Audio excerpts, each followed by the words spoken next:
के 21 उम्मीदवार, मेरे तमाम जमात के रुफ़क़ा, मैं आप तमाम का दिल की गहराइयों से शुक्रिया अदा करता हूं कि आज आपने अपना कीमती वक्त निकालकर इस म्युनिसिपल इलेक्शन के इंतखाबी जलसे में आपने शिरकत की और अल्हम्दुलिल्लाह हमेशा की तरह आप तमाम की यहाँ पर हज़ारों की तादाद में जमा होना इस बात का पैगाम देता है कि 15 जनवरी के दिन इंशाअल्लाह आपका एक एक वोट मजलिस इत्तेहादुल मुस्लिमीन के उम्मीदवार के इंतखाबी निशान पतंग पर पड़ने वाला है।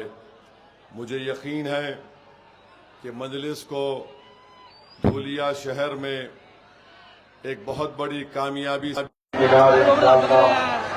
अल्लाह आपके करने वाला है।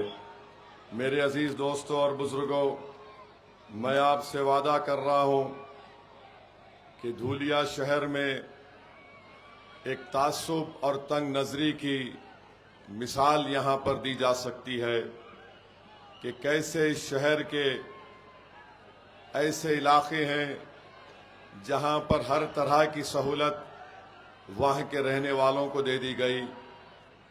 रोड है, ड्रेनेज का इंतजाम है, साफ सफाई है, पीने का पानी है, कचरे के अंबार नहीं नजर, और एक आम चीज हो चुकी है ड्रग्स का यहां पर इस्तेमाल होता है। मैं आपसे वादा कर रहा हूं कि इंशाअल्लाह ताला आप मजलिस के इन 21 उम्मीदवारों को कामयाब करिए।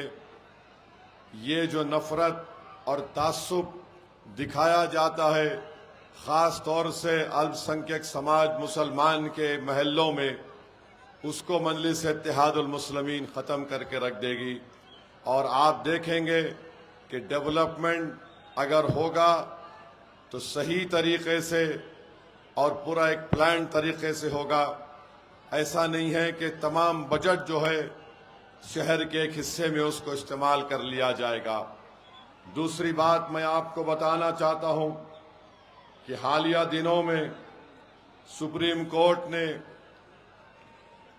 दिल्ली में जो फसाद हुआ था जिसमें बहुत बड़ी तादाद में लोगों की मौत हुई, 40 से ज्यादा अल्पसंख्यक समाज के मुसलमानों की जानें उसमें गई, कई घर और कारोबार को जला दिया गया। सुप्रीम कोर्ट ने अपने हालिया फैसले में बहुत से लोगों को जो 5 साढ़े 5 साल से जेल में थे उनको जमानत पर रिहा किया। 2 अंडर ट्रायल्स को एक्यूज को सुप्रीम कोर्ट ने जमानत नहीं दी। और जमानत क्यों नहीं दी, इसकी वजह सुप्रीम कोर्ट ने बताई। मैं यहां पर खड़े होकर अपनी बड़ाई को बयान करना नहीं चाहता हूं। जब यूपीए की सरकार थी, डॉक्टर मनमोहन सिंह वजीर आजम थे, जनाब चिदम्बरम इस देश के गृह मंत्री या वजीर दाखिला थे, उस वक्त उन्होंने अनलॉफुल एक्टिविटीज प्रिवेंशन एक्ट को तरमीम किया और उसमें एक डेफिनेशन लगाया था कि दहशतगर्दी क्या होती है। मैं आज आपको पढ़ के सुनाता हूं कि मैंने पार्लियामेंट में खड़े होकर ये बात कही थी। 2008 की बात कर रहा हूं मैं आपसे, 2007 या 8 की बात कर रहा हूं। मैंने कहा था, अंग्रेजी में पढ़ के सुनाता हूं कि kindly see the section 50A of the Principal Act. It says A by any other means of whatever nature to cause or likely to cause. This is a subjective thing, and tomorrow if an investigating officer can even arrest Arundhati Rai for what she is writing, this by any other means of whatever nature is subjective things, who defines it? और इसी बुनियाद पर section 50A का जो principal act Chidambaram ने कराए थे, उस वक्त कांग्रेस पार्टी थी रूलिंग पार्टी में, मैंने पूछा था कि by any other means of what ever nature का मतलब क्या है, तो सुप्रीम कोर्ट ने इसी बुनियाद पर बाय एनी अदर मीन्स को इस्तेमाल करके, जिसको कांग्रेस पार्टी ने कानून बनाया था, जिसको असदुद्दीन ओवैसी ने पहले कहा था कि इसका गलत इस्तेमाल होगा, आज आप देखते हैं कि 2 नौजवान लड़के 5.5 साल से जेल में हैं और बेल नहीं होती है। और बेल क्यों नहीं होती? क्योंकि कानून को बनाने वाले कांग्रेस पार्टी के लोग थे। बताओ, जिनके बच्चे 5.5 साल से जेल में हैं, वो यूएपीए का कानून अगर किसी ने खराब तरीके से उसको बनाया तो उस वक्त गृह मंत्री चिदम्बरम थे, वजीर आजम कांग्रेस पार्टी के थे। क्या कोई कांग्रेस पार्टी का नेता आजादी के बाद से कभी 1 साल, 2 साल, 5.5 साल जेल में रहा? बताइए मेरे अजीज दोस्तों और बुजुर्गों, मैं चैलेंज कर रहा हूं, मेरी ये तकरीर भारत के लोकसभा में मौजूद है। मैंने ये भी कहा था, इस अपनी भाषण में मैंने कहा था कि अगर क्लॉज 43D आप पढ़ेंगे तो 180 दिन का डिटेंशन की बात मैंने कही थी। मैं अंग्रेजी में पढ़ के सुना रहा हूं कि मैंने पार्लियामेंट लोकसभा में कहा था, with all the confidence I can say that in 100% of the cases wherein minorities are arrested, they will be in detention without charge sheet for 180 days. It is because that this is what is happening as of now. मैंने कहा the ground realities is that there's a huge difference between reality and hope. A man in uniform, यानी जो police वाला होता है, उसमें एक किस्म से नफरत होती है मुस्लिम अकलियत के ताल्लुक से, ये फैक्ट है। मैंने कहा, और मैंने कहा the fact is that he starts his investigation on the premise that the Muslims are terrorists. I can say with all the confidence that they will be detained for 180 days. मेरे अजीज दोस्तों और बुजुर्गों, इसकी बात मैंने बरसों पहले कही थी। आज जिन बच्चे जेल में सड़ रहे हैं, जो मोदी के खिलाफ अगर कोई तकरीर करता है या फेसबुक पर लिखता है, तो ये मोदी सरकार उस कानून को इस्तेमाल करती है जिसको डॉक्टर मनमोहन सिंह की सरकार ने इसको मंजूर करवाया था। केस डायरी के बारे में मैंने कहा था, बताओ कांग्रेसियों, क्या तुम आज अपनी गलती का इकरार करने को तैयार हो? फिर 2019 में इसी यूएपीए कानून को अमित शाह ने और खराब कर दिया और कहा कि कोई भी एनआईए का एक इंस्पेक्टर दिल्ली में बैठकर किसी को भी टेररिस्ट घोषित कर सकता है। पूरी पार्लियामेंट में मैं और इम्तियाज जलील 2 लोग थे जो उस कानून के खिलाफ वोट दिए। स्पीकर लोकसभा उस वक्त जनाब ओम बिरला साहब थे। ओम बिरला साहब ने कहा कि तुम्हारे पास सिर्फ 2 वोट है और तुम अपना ऑब्जेक्शन इस पर मूव कर रहे हो। मैंने कहा, सर 2 वोट जरूर है, मगर हमारे साथ अल्लाह है। आज आप देखते हैं कि कांग्रेस पार्टी ने ऐसे ऐसे कानून बनाए और ऐसे ऐसे कानून बनाने में मोदी का साथ दिया, जिसके शिकार मुसलमान, दलित, आदिवासी ये लोग होते हैं। भीमा कोरेगांव हुआ, 5.5-6 साल लोग जेल में थे। स्टैन स्वामी, एक 80 साल का बूढ़ा, पानी नहीं पी सकता था। उसने हुकूमत से कहा, महाराष्ट्र की बीजेपी गवर्नमेंट से, मैं गिलास में पानी नहीं पी सकता, मुझे पानी पीने के लिए स्ट्रा दो। वो स्टैन स्वामी जेल में मर गया। बताओ कांग्रेस पार्टी, क्या तुमने ये किया? नहीं किया। मैं उस कानून की उस वक्त चिदम्बरम जब मूव कर रहे थे उसके खिलाफ वोट दिया। अमित शाह कानून लेकर आए, उसके खिलाफ वोट दिया। आज कांग्रेस पार्टी आकर हमसे कहती है कि मजलिस फिरका परस्त है। अरे तुमने जो बर्बादी की अगर दास्तान तुम्हारी बोलना शुरू करूंगा ना, तो तुम मेरी जबान का मुकाबला नहीं कर सकोगे। क्या आप जानते हैं, पूछो इन कांग्रेसियों से, श्रीनगर में हजरत बल है, जहां पर रसूलुल्लाह सल्लल्लाहु अलैहि वसल्लम का मुँह मुबारक बाल मुबारक है। 1962 दिसंबर में वो चोरी हो गया, पूरे मुल्क में फसाद हुआ। नेहरू प्राइम मिनिस्टर थे। नेहरू की मौजूदगी में 1 लाख के करीब बंगाली बोलने वाले भारत के मुसलमानों को उस वक्त के ईस्ट पाकिस्तान यानी मौजूदा बांग्लादेश में ढकेल दिया गया। ये जो नॉर्थ ईस्ट के स्टेट्स ज्यादा नहीं बने थे, 15,000 मुसलमानों की डिपोर्टेशन नोटिस दी गई या उनको ईस्ट पाकिस्तान में ढकल दिया गया। आज नरेंद्र मोदी वही पॉलिसी को लेकर चल रहे हैं। जो दिखता मुसलमान बांग्लादेशी बोल दो उसको। मेरे भाई, ये इनकी दास्तान है। इसीलिए लोग असदुद्दीन ओवैसी से नफरत करते हैं। बताओ कांग्रेसियों, क्या आपके दौर में नहीं हुआ? आज तुम धूलिया में अपने उम्मीदवार उतारकर बड़ा समझ रहे हो कि नहीं नहीं हम कांग्रेस पार्टी है। अरे चुल्लू भर पानी में डूब मरो तुम लोग। मुंबई शहर में ट्रेन का ब्लास्ट हुआ, 185 लोग मारे गए, भारत के नागरिक। 11 मुसलमानों को पकड़ा गया, 19 साल जेल में थे वो लोग। सोचो 19 साल। अगर तुम आज जलसे में यहां पर आए हो और खुदा ना खास्ता तुम्हारे घर से फोन आता है कि जल्दी आओ अब्बा की तबीयत खराब हो रही, तो तुम दौड़ते हुए जाते। सोचो थोड़ी देर के लिए वो 11 लोग 19 साल जेल में थे। कौन था महाराष्ट्र का चीफ मिनिस्टर? किसकी पार्टी सरकार में थी? कांग्रेस पार्टी थी। 19 साल। हाईकोर्ट ने कहा ये तमाम 11 लोग बेकसूर हैं। मरने वालों के परिवार को नहीं मालूम कि किसने मेरे भाई बेटे को मारा। जिसको जेल में डाला गया उनके परिवार को नहीं मालूम मेरे बेटे को क्यों जेल में रखा गया। उसमें से एक अंसारी था, उसमें से एक अंसारी था जो जेल में ही मर गया।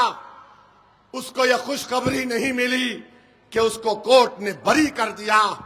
सुनो अंसारी भाइयों, ये सच्चाई को बयान कर रहा हूं मैं तुम्हारे सामने। और फिर दारुसलाम को मेरे पास मिलने एक शख्स आए थे जो 19 साल जेल में थे। उन्होंने लाकर अपनी बेटी को मिलाया और कहा कि ओवैसी भाई, ये मेरी बच्ची मेरी बीवी के गोद में थी जब मैं जेल को चला गया। आज मैं बाहर निकला तो मेरी बच्ची जवान हो गई। ये इनके कारनामे हैं, ये इनकी हकीकत है। मालेगांव में बम ब्लास्ट हुआ, 2 बम ब्लास्ट हुए। मरने वाले पूछ रहे हैं कि किसने मारा। जेल को चले गए, नाखूने पकड़ पकड़ कर मुंबई के एटीएस उनके नाखून निकालती थी हाथ और पैर से। मेरे भाई याद रखो, अगर तुम्हारे नुमाइंदे नहीं रहेंगे तो आप और हम नाइंसाफी के खिलाफ आवाज नहीं उठा सकेंगे।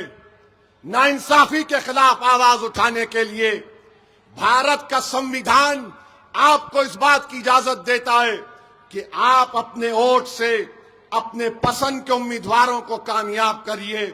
धूलिया में आपने मंजलिस को मजबूत किया, आपने जमात को कामयाब किया। मैं आपका शुक्रिया अदा करता हूं। आपने 70,000 के करीब वोट हालिया असेंबली इलेक्शन में मजलिस इत्तेहादुल मुस्लिमीन को दिए। मैं आपको सलाम करता हूं।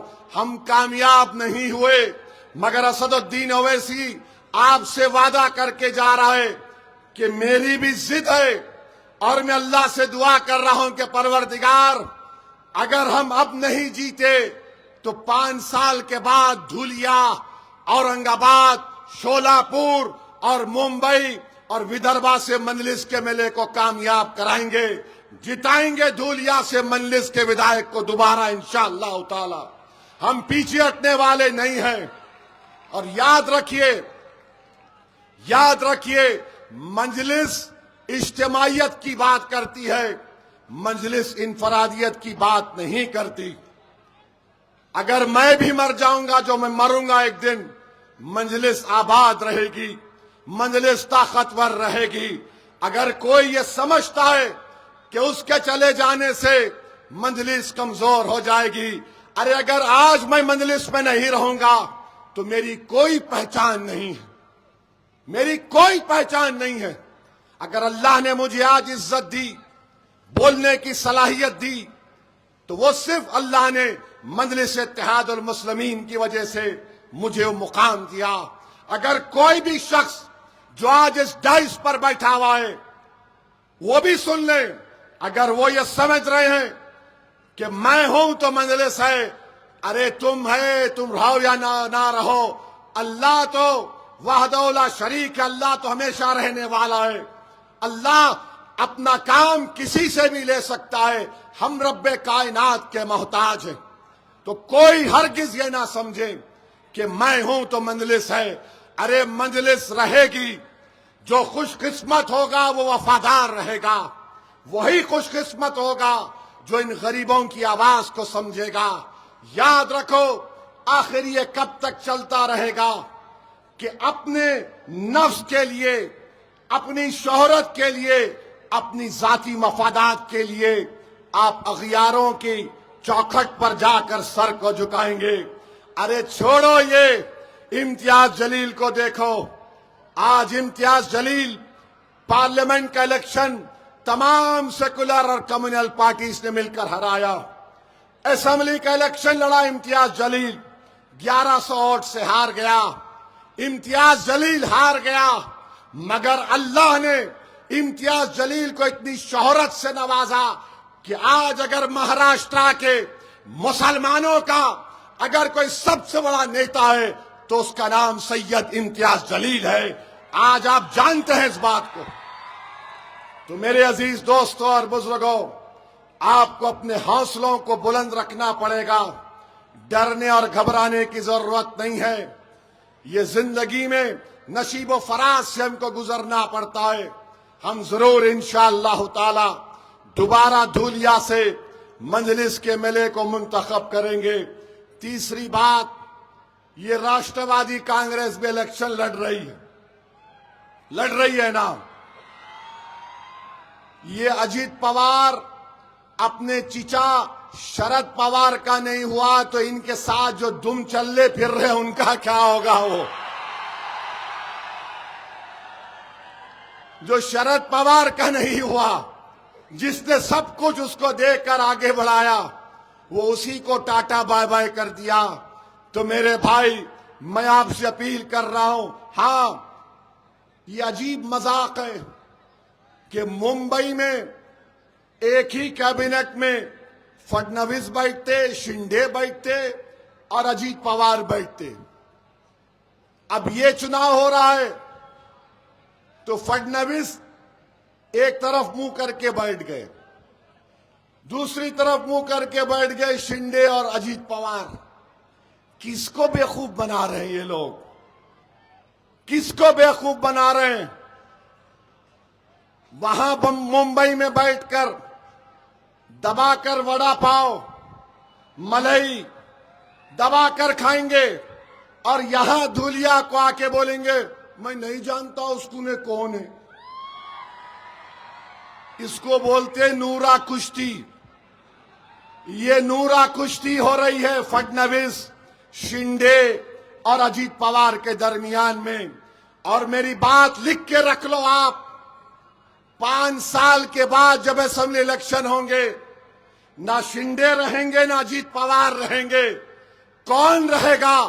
असदुद्दीन ओवैसी की जमात मजलिस इत्तेहादुल मुस्लिमीन रहेगी और धूलिया पर अपना एमएलए कामयाब करेगी इंशाअल्लाह। ये सब चले जाएंगे, नहीं रहेंगे ये लोग। एक तमाशा बनाकर मजाक किया जा रहा है जनता से, मगर महाराष्ट्र की जनता, बिहार की जनता की तरह बड़े ही सियासी शऊर रखने वाली जनता है। वो ये सब तमाशा देख रही है कि कैसे ये कबड्डी मैच हो रहा है, इनका पकड़ उनका पकड़, उनको छोड़ इनको पकड़। ठीक है, जनता जब किसी के पैर पकड़ लेती ना तो उसको मट्ठी चका देती, और मट्ठी चकाने का टाइम अनकरीब में जल्दी आने वाला है। चौथी बात, मुझे अभी बताया गया कि हमारे उम्मीदवारों को, मजलिस के बाद जिम्मेदारों को फोन करके डराया जा रहा है। मैं फोन करने वालों से कह रहा हूं कि तुम्हारा सियासी बाप भी अगर आके बोलेगा तो हम उसकी भी नहीं सुनेंगे, उसके मुंह पे थूक कर पतंग को बटन दबाएंगे। ये डराने की बातें मत करो। याद रखो, वो जमाना चले गया, तुम लुंगी उठा के दिखाएंगे तो हमारे को मालूम क्या करना, समझे ना।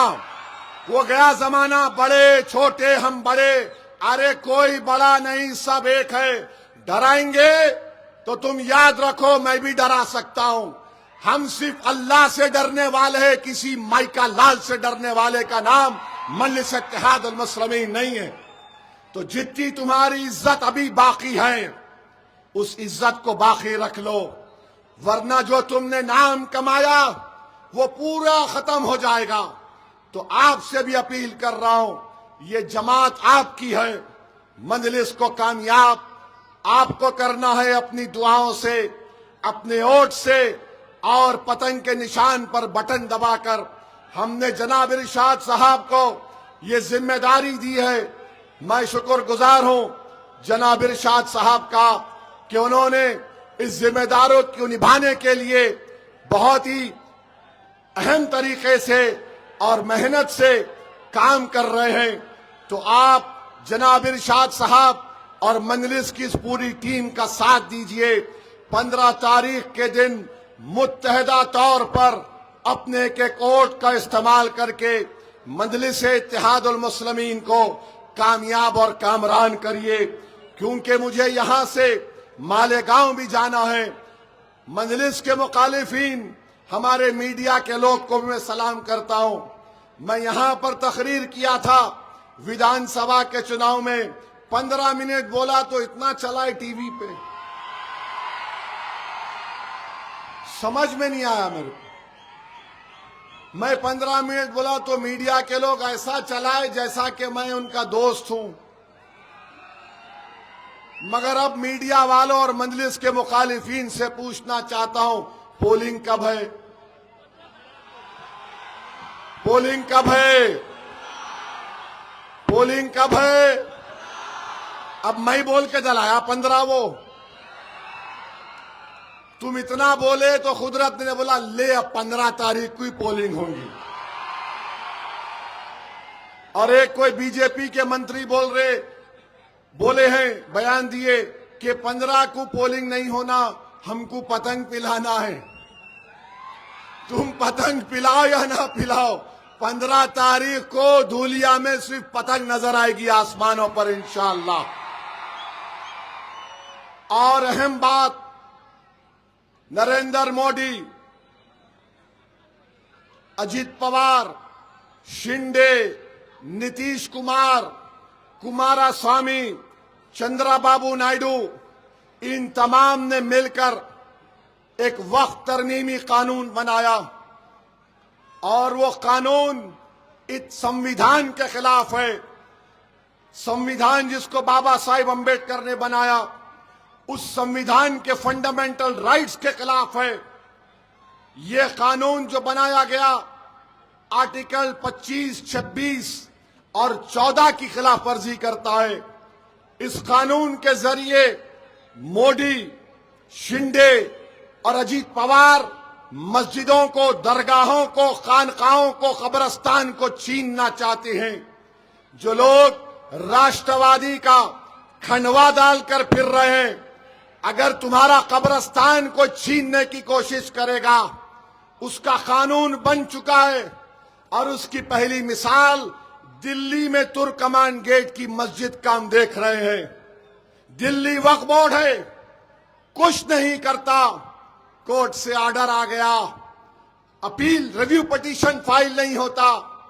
जो 100 साल से तुर्कमान गेट की मस्जिद की जायदाद वक्फ की थी, 1970 का गजीट है। बुलडोजर जाकर सुबह 1:30 बजे वो तमाम की तमाम जायदादों को तोड़ दिए। और बुलडोजर जब उन जायदादों को तोड़ रहा था, मस्जिद की दीवार में तड़क आ गई। अब बोल रहे कि दीवार को भी तोड़ देंगे क्योंकि आपकी जान को खतरा है। मैं पूछना चाहता हूं अजीत पवार से, बताओ आपने इस कानून को बनाने में मोदी का तायीद की, ताउन किया। मेरे अजीज दोस्तों और बुजुर्गों, ये इतना गंदा कानून है। आज हमारे हिंदू धर्म के देवस्थानम मंदिर की कमेटी में सिवाय हिंदू धर्म के कोई मेंबर नहीं बन सकता। वक्फ बोर्ड भी मुस्लिम धर्म का एक बोर्ड है, उसमें मोदी ने, अजीत पवार ने कानून बनाया कि उसमें गैर मुस्लिम भी मेंबर बन सकता है। बताइए, क्या ये इंसाफ है? क्या ये इक्वालिटी का वायलेशन नहीं है? कोई भी कलेक्टर लिख कर दे देगा, मस्जिद को खुफल डाल दिया जाएगा। आज पोर्टल के ऊपर जायदादें नहीं चढ़ पा रही। 100 साल से पुरानी अगर कोई मस्जिद, दरगाह एएसआई में प्रोटेक्टेड मॉन्यूमेंट है तो मोदी ने कानून बना दिया कि उसका मालिक वक्फ बोर्ड नहीं होगा, एएसआई आसार कदीमा होगा। बताओ फिर किस बुनियाद पर अजीत पवार आज आकर कह रहे हैं कि मैं देख लूंगा, मैं ये कर लूंगा। मेरे भाई, मैं जानता हूं धूलिया और महाराष्ट्र के अल्पसंख्यक समाज मुसलमानों में आज भी मिली हमियत है। मैं आपको उसका हवाला देकर आपसे अपील कर रहा हूं, उस काले कानून के बनने के बाद महाराष्ट्र का बहुत बड़ा इलेक्शन होने जा रहा है। आप अपना एक एक वोट उस काले कानून के इसके खिलाफ इस्तेमाल करिए और पैगाम दीजिए मोदी को, शिंदे को, अजीत पवार को कि तुमने जो कानून बनाया वो हमारी मस्जिदों को छीनने के लिए बनाया, तुमने ईदगाहों को खत्म करने का कानून बनाया।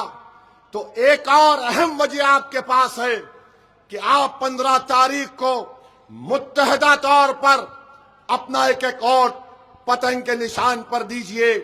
और तुमने देखा अपनी आंखों से, अगर भारत की पार्लियामेंट में किसी ने खड़े होकर मोदी की आंख में आंख डालकर एनडीए के एमपीज के सामने कहा यह कानून बाबा साहिब के संविधान के खिलाफ है और मैं उस कानून को फाड़कर पार्लियामेंट के फर्श पर फेंक दिया, क्या ये अजीत पवार कर सकते थे?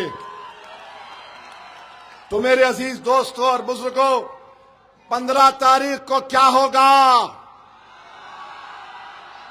15 तारीख को बटन दबेगा पतंग पर। और बीजेपी वाले, ये समझ में नहीं आ रहा, बीजेपी वाले इतना डरते कहीं को ट्रम्प से। कल ट्रम्प बोले, मैं आपको बोलता हूं कल ट्रम्प क्या बोले, जो लिख के लाया था। हाँ, ट्रम्प बोले India ordered 68 Apaches and didn't get them for 5 years। यानी भारत ने हेलीकॉप्टर होता, अपाची उसका नाम है, और 5 साल से नहीं मिले। Prime minister Modi came to see me, और क्या बोले Modi ji? Sir may I see you please. Modi ji आके बोले सर क्या मैं आपको मिल सकता हूं प्लीज? ये क्या है? अरे कुछ तो बोलो बीजेपी वालों, तुम्हारा नेशनलिज्म कहां चले जाता है? मोदी के हम सख्त मुखालिफत हैं, जिंदगी भर उनकी तायीद सियासी तौर पे नहीं करेंगे। समंदर के 2 किनारे एक नहीं हो सकते, मगर मोदी तो भारत का प्रधानमंत्री है ना। अमेरिका बोल रहा कि मोदी मेरे को आके बोले sir please may I see you. BJP कुछ बोलती नहीं। हाँ, वही बीजेपी को बोलो, मुगलों पे बोलो oh done done done done, Pakistan पे बोलो बहुत कूद जाते, बांग्लादेश पे बोलो कूद जाते। 2 चीज पे बीजेपी नहीं बोलती, एक ट्रम्प को नहीं बोलती, एक चाइना बोले तो बोलते चीनी ले लो। आखिर इतना सन्नाटा क्यों है भाई? बीजेपी के लोग क्यों डरते ट्रम्प से? ये भारत का मामला है, याद रखो। बर्दाश्त कर रहे हो तुम्हारा नेशनलिज्म झूठा है, तुम्हारा नेशनलिज्म ड्रामा है। अगर तुम्हारा नेशनलिज्म पक्का होता तो तुम बोलते उस बारे में, मगर तुम नहीं बोल पा रहे हो। बहरहाल मेरे अजीज दोस्तों और बुजुर्गों, बीजेपी हर नौजवान को, किसान को, महाराष्ट्र को मायूस कर चुकी है। और मैं यहां पर बीजेपी के एमएलए साहब से पूछना चाहूंगा, महाराष्ट्र में पेट्रोल की कीमत क्या है? पेट्रोल की कीमत क्या है महाराष्ट्र में? कितना है? जोर से बोलो, नहीं सुनाई दिया, जोर से बोलो। 106 रुपये लीटर है। मोदी जी, गुजरात में 94 रुपये कैसा है, महाराष्ट्र में 106 कैसा है? सोचो आप, ट्रिपल इंजन की सरकार है, ऊपर से 3 इंजन है उसको। एक इंजन इधर जा रहा, एक इंजन इधर जा रहा, एक इंजन किधर की जा रहा। तो मेरे अजीज दोस्तों और बुजुर्गों, और मैं खास तौर से हमारी इज्जतदार माँ और बहनों से भी अपील करूंगा कि आप लोग सुबह में जाकर, आपको 4 वोट डालना है। जहां पे पतंग का निशान दिखेगा, बटन दबा दीजिए। मैं शुक्रगुजार हूं हमारी माँ और बहनों का कि आपने हमेशा मजलिस इत्तेहादुल मुस्लिमीन को कामयाब किया अपनी दुआओं से, वोटों से। बिहार में भी ऐसा ही बोल रहे थे जो आज महाराष्ट्र में बोल रहे, नहीं नहीं मजलिस नहीं जीतेगी, गठबंधन गठबंधन, तेजस्वी मुख्यमंत्री बनेगा, कांग्रेस साथ है, सीपीआईएमएल साथ है, सीपीआई साथ है। अरे आप तो अकेले हैं। मैंने कहा प्यारे, हम अकेले कहां हैं? बोले आपके साथ कोई नहीं है, आपके 4 एमएलए को भी हमने ले लिया।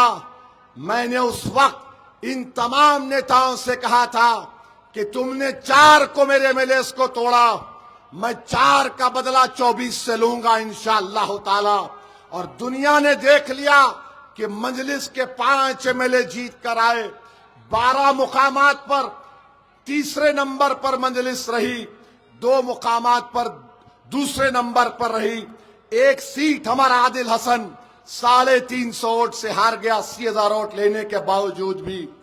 और आपको जानकर खुशी होगी कि 5 ऐसे असेंबली की सीटें थीं जहां पर खवातीन, महिलाओं ने वोटर लिस्ट में उन जितने वोट थे उसका 90% 90% अपने वोट को इस्तेमाल किया।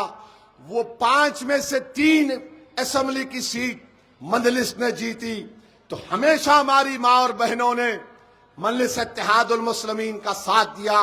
मैं आपसे भी अपील कर रहा हूं कि धूलिया के अच्छे मुस्तकबिल के लिए, जहां पर आप रहते हैं वहां पर विकास और डेवलपमेंट के काम को कराने के लिए मेरी आप तमाम से अपील है कि मजलिस को वोट देकर कामयाब करिए। और कोई ताज्जुब की बात नहीं होगी कि 15 से ज्यादा हमारे कॉर्पोरेटर्स इंशाअल्लाह अब की बार कामयाब होंगे। ये बात जहन नशीन कर लीजिए आप। तो मेरे भाई, 15 तारीख को पतंग पर बटन दबेगा? हाथ उठाकर जवाब दीजिए।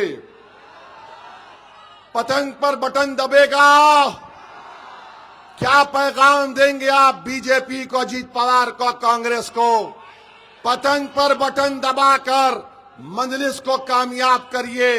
और मैं देख रहा हूं वो सरों के समंदर को जो दूर तक खड़े हुए हैं। मैं उनसे कहूंगा कि जो दूर खड़े हुए हैं वो अपनी सेल फोन की लाइट को खोले, और यहां के लोग भी अपनी सेल फोन की लाइट खोलकर दुनिया को बता दें, महाराष्ट्र को बता दें, मजलिस के मुखालिफिन को बता दें कि ये मजलिस इत्तेहादुल मुस्लिमीन की मोहब्बत है, ये मजलिस इत्तेहादुल मुस्लिमीन की कामयाबी होगी। और इनके दिमाग की बत्ती जो गुल हो चुकी है, ये आज की लाइट से इनके दिमाग में आएगा। तो लगाओ मेरे साथ नारा, नारे तकबीर, नारे तकबीर, नारे तकबीर। धूलिया की आवाम जिंदाबाद, मजलिस इत्तेहादुल मुस्लिमीन जिंदाबाद, हमारा इत्तेहाद जिंदाबाद। बहुत बहुत शुक्रिया। अस्सलाम वालेकुम।